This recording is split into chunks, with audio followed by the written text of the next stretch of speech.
on Facebook for everybody.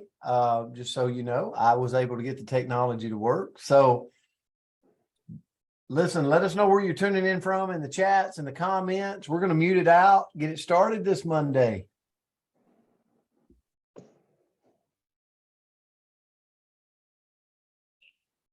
All right. Happy Monday to you. Big waves. Good to see you. Good to see you. Good to see you. Good to see you.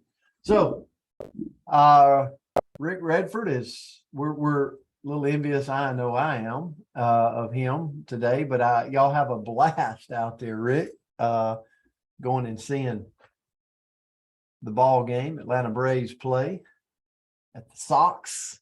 So our word for today, we're going to come to you all week this week. We're going to have a good week this week. So everybody that's kicking off your Monday and I want you to get the vibe. This week's going to be a good week. There's going to be a lot of things coming into your world that's a positive. Okay. So we're going to breathe that into existence. So the word for today is comfort, comfort. And the definition that I looked at says a state of physical ease and freedom from pain or constraint. And James Robinson said this one time. He said, "You will find comfort when you seek to be a comfort to someone else." And it's so true, so true. Just yesterday for me in my world, now I'm not trying to make me like everybody go, man, Brent's such a good guy. But yesterday there was a person that their weed eater had went out and they were in my community. And so I'm like, we got you. And so went by and actually did the weed eating for this person.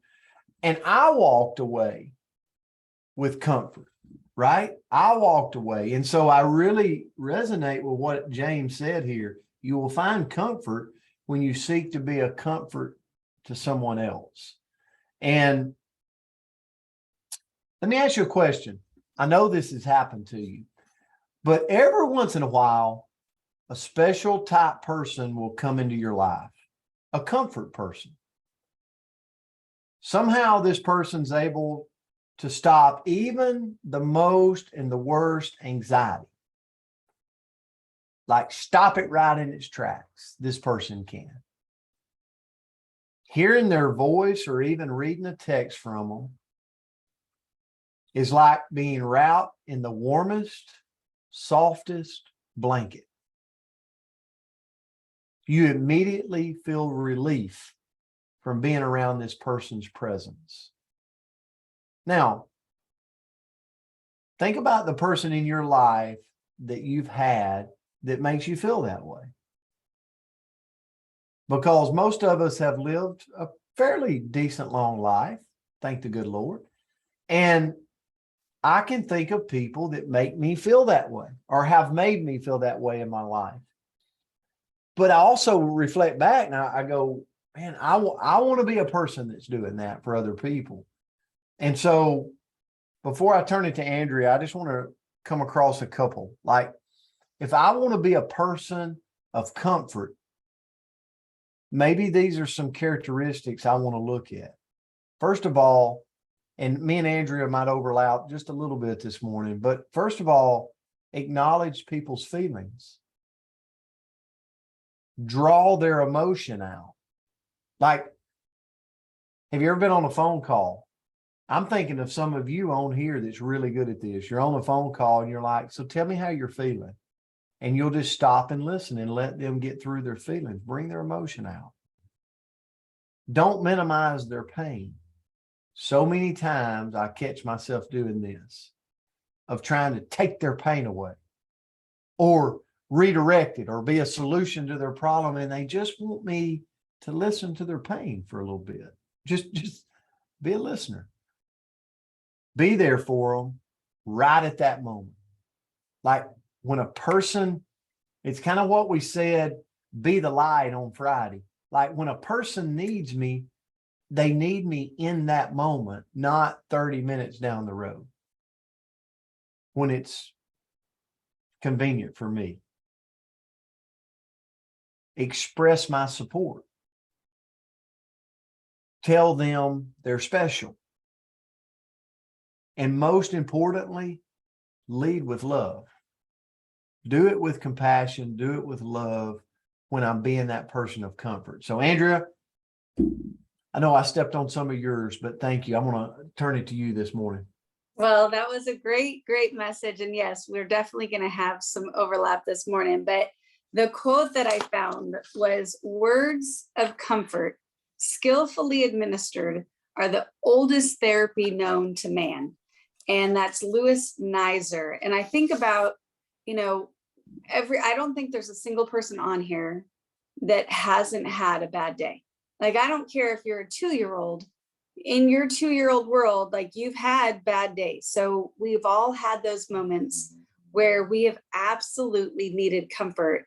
And isn't it amazing when we get it, right? When you are sitting with a dear friend or, your family, and in that hard moment, somebody comforts you, like Coach was saying. And, our primary goal, like, we've all been on both sides, I think, when we've been with somebody and when we've been the person hurting. And when you're trying to comfort somebody, what are you trying to do?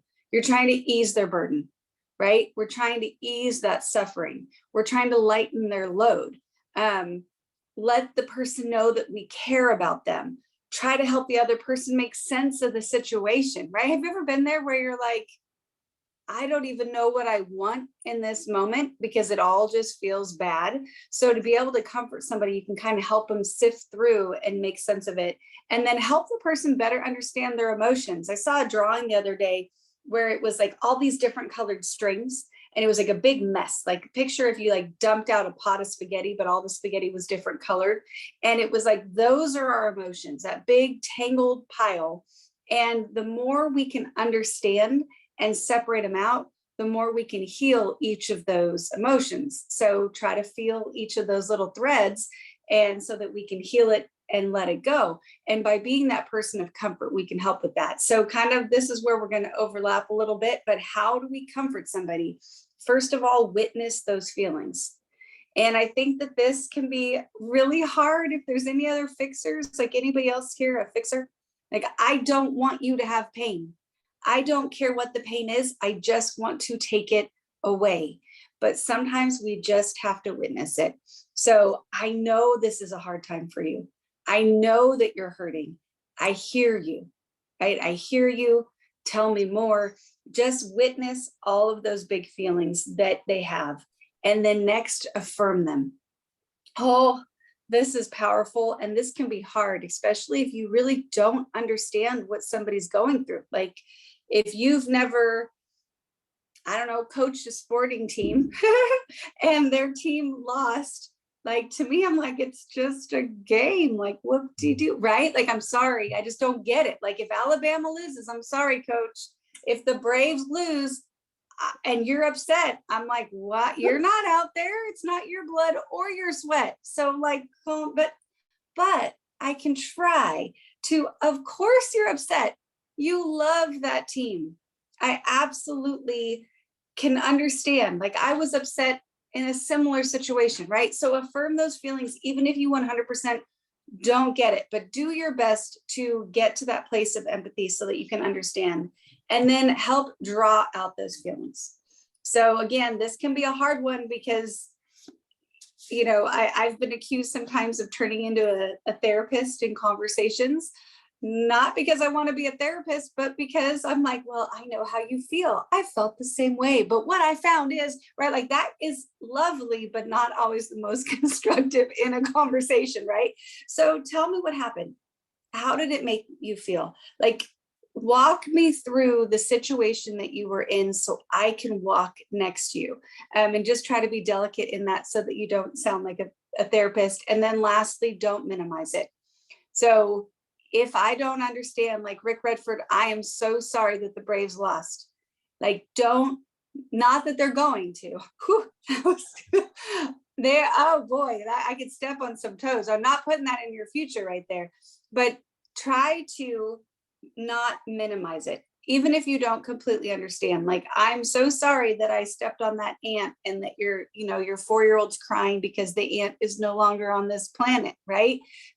Even if you don't completely feel it, try very hard not to minimize it, because what you are connecting with is the pain that they're feeling, not necessarily the cause, because we all understand what it's like to be in pain. So this was a good one.